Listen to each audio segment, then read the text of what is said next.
PSG 2 Arsenal 1 good game भनौँ PSG देखि आर्सेनलले ठिकै खेले हो बट सकेन किनभने PSG को डिफेन्स अनि जुन त्यो प्रेस हुन्छ त्यो नेक्स्ट लेभलकै छ अहिले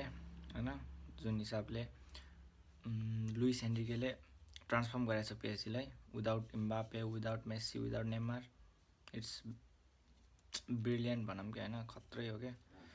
अनि एम्बापे भन्दा अगाडि अब यदि च्याम्पियन्स लिग जित्यो भने त डेम्बेलेले नै उठाउँछ हैन ब्यालन डियर एन्ड एम्बापे वि लाइक मैं क्यों आया इधर मैं क्यों आया रियल मैड्रिड अन्त अर्को साल कस्तो खेल्छ अब त्यो जावी अलोन्सो आयो भने बट PSG फाइनलमा पुगेको छ इन्टरसँग PSG को के छ भने चाहिँ इन्जरी छैन क्या कोही पनि इन्जर छैन हैन अनि त्यसले गर्दा तिनीहरूलाई फाइदा हुन्छ तिनीहरूको मेन प्लेयरहरू नै खेलिरहा अनि बेस्ट प्लेयरहरू खेलिरहा भनेपछि अझै टाइम पनि छ हैन हल्का एक दुईवटा इन्जरीहरू रिकभर गर्नको लागि so they can win Champions League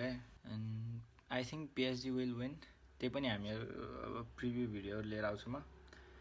हामीले त्यसमा कुरा गर्छौँ है